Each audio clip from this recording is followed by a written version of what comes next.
It's time for the Bird Brains. News and notes about the Baltimore Orioles and their minor league affiliates. With our own Bird Brain hosts, Dave Biesecker and Jeff Baker. Buckle up, sit back, and enjoy. You never know what's coming with the Bird Brains. Here we go. Yes, sir.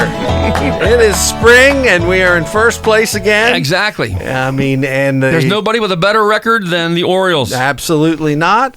And the 2025 season is almost upon us, so it was time for us to get almost upon all of our... Hibernation is over now, and we're moving into warmer weather. We are.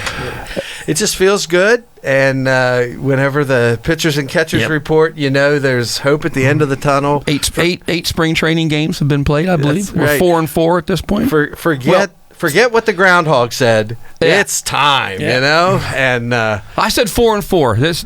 It's actually going to be either 4-5 or 5-4 by the time this broadcast. True. Whenever we release this, but anyway, we've got so much to talk about. Man. I mean, we have a whole winter of transactions to speak of, and so it's going to be fun. And we are really glad that those of you that tune in the Bird Brains and listen to us, we have a huge announcement in that we are now offering more ways to get our content, if you will. Well, we need to satisfy our public. Yeah, all three people that want to hear what we have to say. No, we recently started a website, and specifically to forward out a podcast of this very show. So we truly appreciate Greg and everybody here at WRGG for allowing us to cut our teeth, if you will, on their air, and we will continue to be here every Thursday evening at 6 p.m. with the show. And we would encourage you, if you just haven't got enough sports by listening to the Bird Brains, you can tune into WRGG too. We found out they have a Sports Thursday. That's in the really evenings. True. And if you're listening to us online, you can get them also at www.wrgg.org. That's a lot of W's. That's a lot of W's, and they're kind of hard to say. My lips kind of start W'ing Rubber, over. baby, boogie bumper. Yeah. So, but anyway, we are extremely happy. If you are of the podcast ilk and like to use your podcast devices on your phones or otherwise, you can find our podcast by searching for Bird Brains, two different words, Bird Brains Baseball. Okay. And it'll pop up on iTunes or YouTube or Spotify or whatever podcast outlet we you are choose. Everywhere. Yeah, we are where you want to be. That's right. And we are right here with all of the news and notes of the Baltimore Orioles and their affiliates. I think that's what's in the opening. That is in the opening rant. Exactly. Well, where were we when we left off and licking our wounds from an early exit to the wild card series? It was a tough October. It was. It was hard, and it was hard because of the expectation. Sure. You know, in past years, they've had much worse results, in seasons, but somehow it was easier to palate. There were in the past. There were years where if we'd have wound up where we did last year and the year before, we'd have thought we were in heaven. Yeah, exactly. I mean, that was the pot of gold just to make it to the playoffs, and now we're expecting more. Right. Well, they went from a 101 win season in 23 to a 91 win season, and they didn't win the East last year. They were 3 games behind the Yankees. So, that part's a little disappointing, but I mean, not winning was somewhat of a disappointment.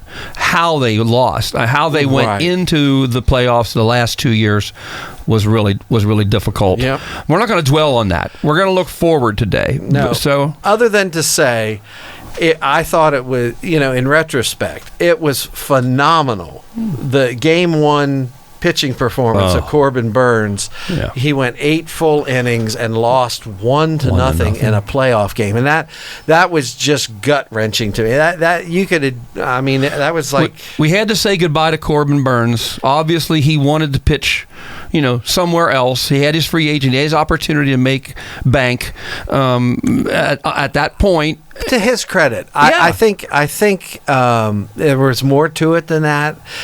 Throughout last year, we heard stories about him traveling to be with his family, between series and things like that. So it speaks highly of him that he prioritized having his family close, and so he went to his hometown Arizona Diamondbacks in the offseason. He made good money doing it, but I don't begrudge him that. I don't either. If those are his motivations, then more power to him. What I was going to say, we got everything out of Corbin Burnes that we expected to get out of. He gave everything he had for that year, and I agree. He went to be with his family, and fortunate enough to get a big contract and do it. And for those of you that listen to us week in and week out, we are called the Bird Brains for a number of reasons, and not the least of which were some of our postseason wants and what we thought the Orioles should do and what they ended up doing. I thought was interesting because I myself never ever dreamed that they would be letting Danny Coulombe and Jacob Webb go out of their bullpen, and yet they were some of the earliest decisions that they made in the offseason was not to go ahead and pursue re-signing them. I remember calling you and saying they let Coulombe go. Right. And on the flip side, we had Anthony Santander, who I said you got to re-sign him. You got to re-sign him. Well, they let him walk,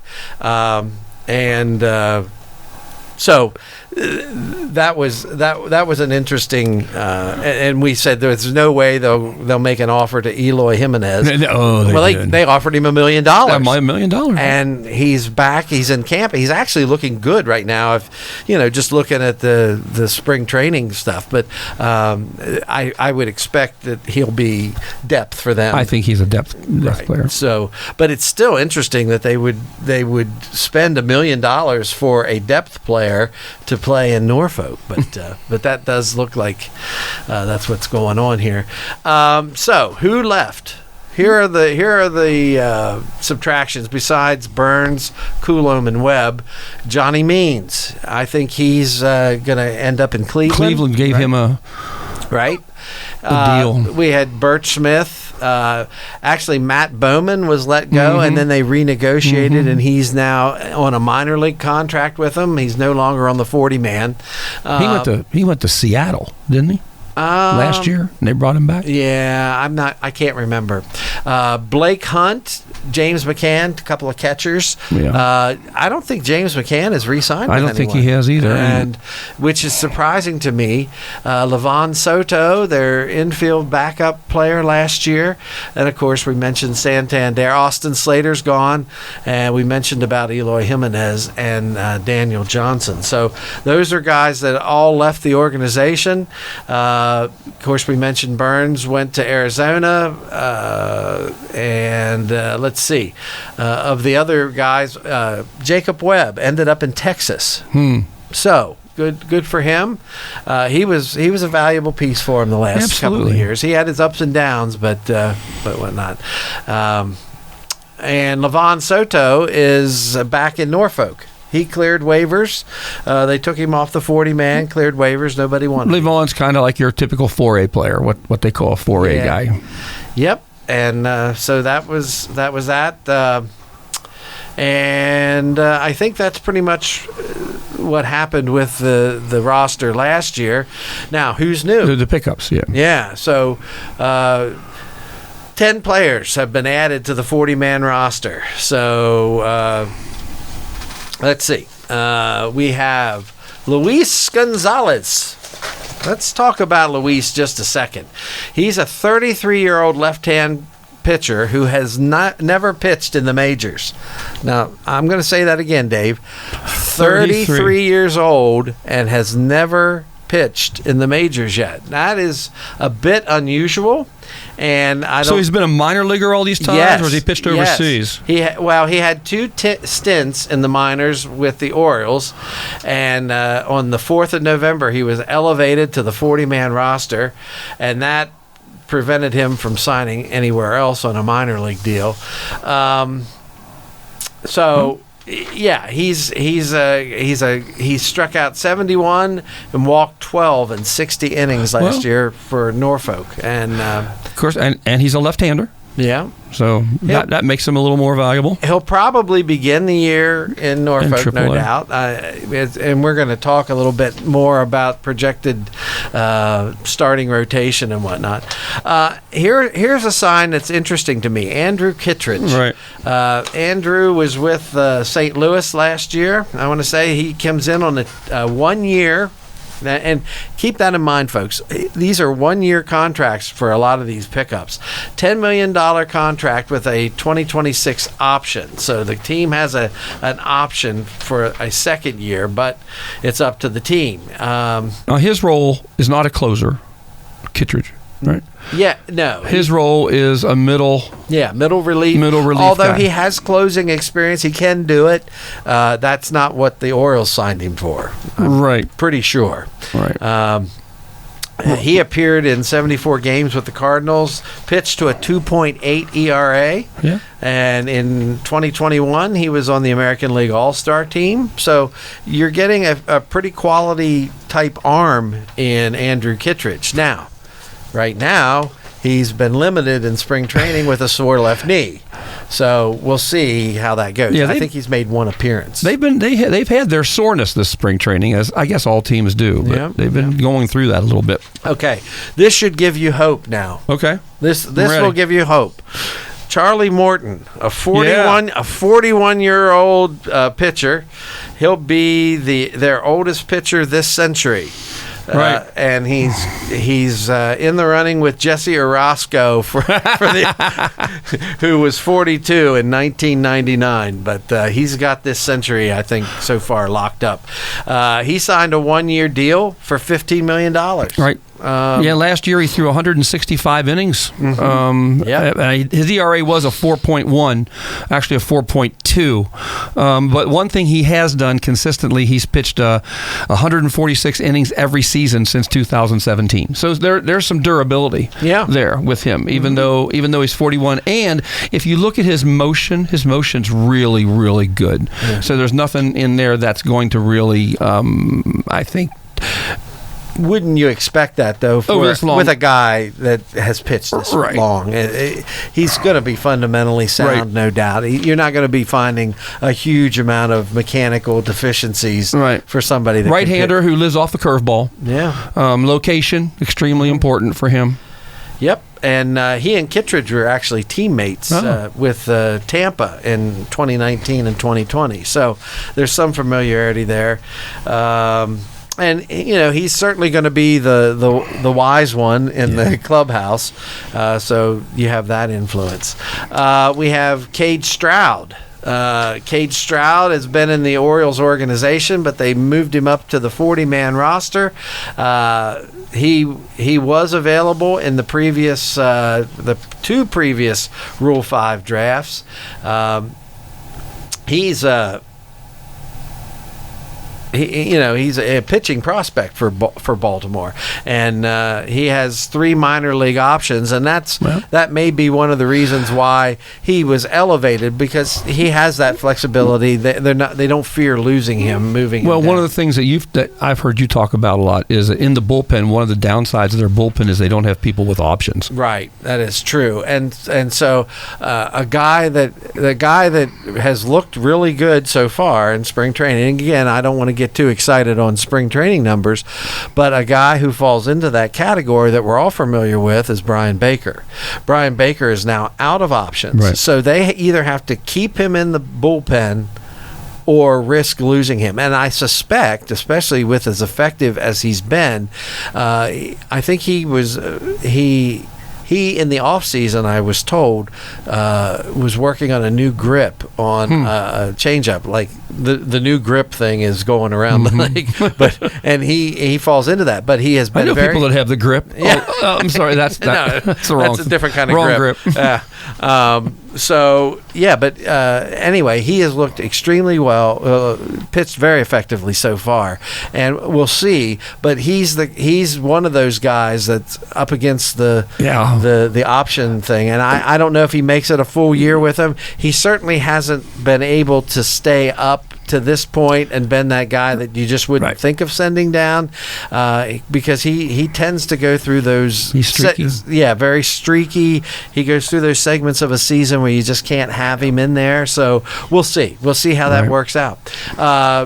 Tomoyuki Sugano. There you go. There we go. Boy, they dipped into the Japanese Baseball League to bring this guy in. They did. Signed him to a $13 million deal. He's coming off a really, really good season last year in the Nippon Baseball League. It's a 1-year deal. It's a one-year deal. He was injured in 2023, but then last year he came back and in that league was 15-3 with an ERA of 1.6. Had 111 strikeouts in 156 2/3 innings. So he's not really a strikeout guy, but he's got a 6-pitch mix that he can throw. And they say the best quality that he has is his control. Yeah. He doesn't walk. He doesn't walk people, and he gets upset when he does. Yeah, he was upset with one of his last performances. He walked one guy. Yeah, and he was upset by that. Yeah, exactly. And I think he allowed one run already this spring in like 2 appearances. We're halfway through spring training. It's hard to believe, but because it just seems like yesterday that pitchers and catchers reported, but we're actually halfway through the schedule. So, and as we progress down even further, we'll probably talk more about projected lineups and things like that. Another little tidbit on Sugano, which I don't know how well it transfers from Japan over to here, but he has had 4 seasons with an ERA under 2. Okay, well, that's pretty good no matter where you're throwing, I would think. These days, yes. Back in the day, we'd want it down below 3, but now... I wonder how they handle their pitchers over there. I know they have 6-man rotations in Japan, and so he's going to have to fit into a 5-man rotation, but I wonder if they go deeper into games in Japan, or if they handle relief pitchers the same way, or starting pitchers the same way we handle starting pitchers now. Yeah, I don't know. I didn't do my research on that. But I do know that it wouldn't be out of the question totally, at least at this point. I don't know that anybody in the Baltimore organization has absolutely ruled out going to a 6-man rotation. I know in the past they've kind of shied away from that, but there have been some times when maybe they could have. Well, a guy like Cade Povich.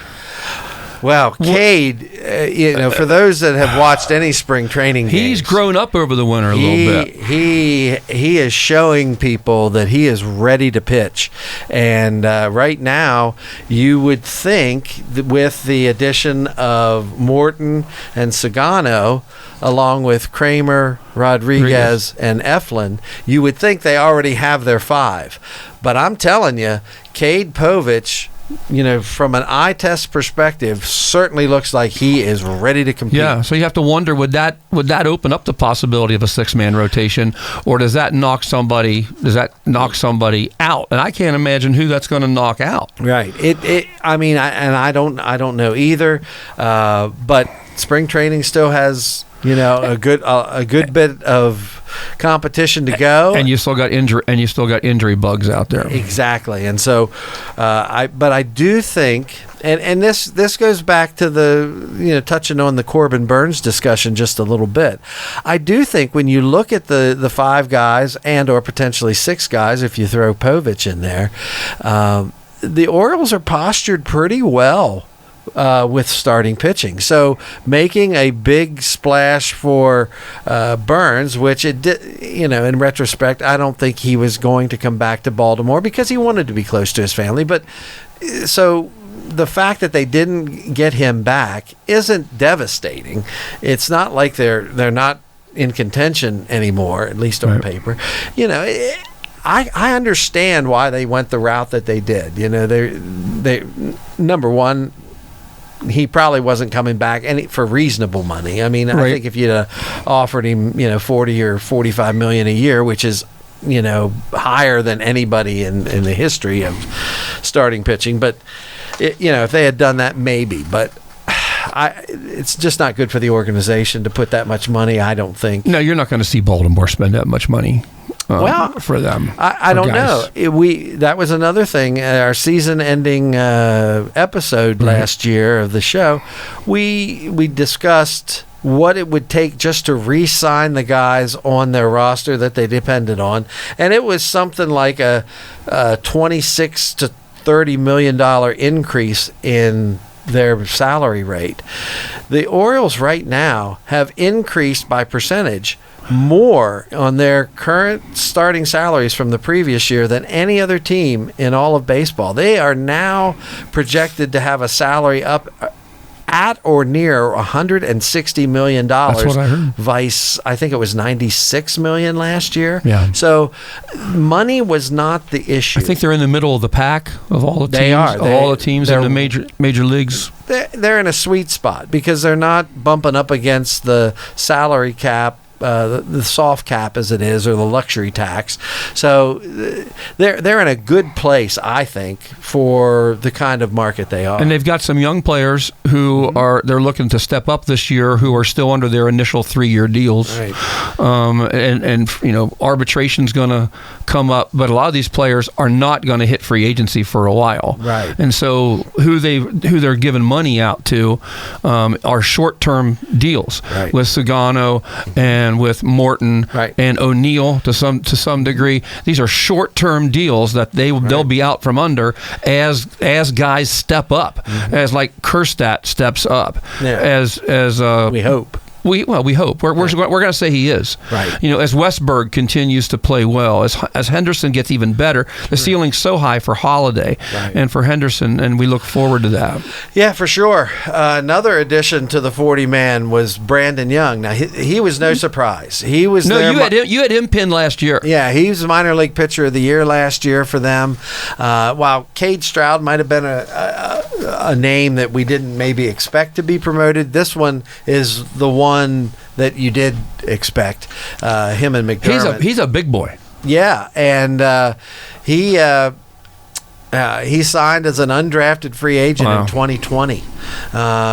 He methodically made his way up through the organization last year, and he was 5-6 with a 3.57 ERA in 27 games between Norfolk and Bowie. Do you have other stats on there, or is that it?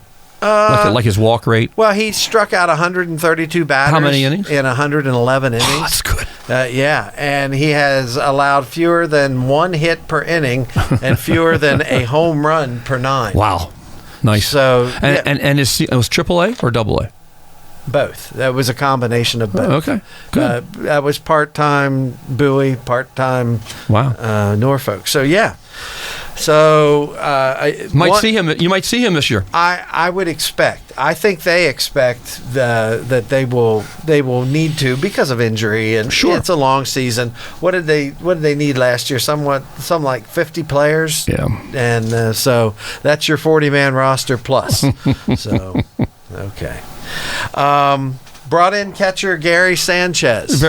So Gary Sanchez kind of takes the role that McCann had last year, and They were looking for an upgrade at the plate. Not behind the plate so much, but at the plate. They wanted an offensive, a little bit more pop there than McCann was offering. So they went out and paid the money. He signed a 1-year deal. Again, a 1-year deal for $8.5 million. Well, and that's important. See, the 1-year deal is important because guess who's waiting in the wings?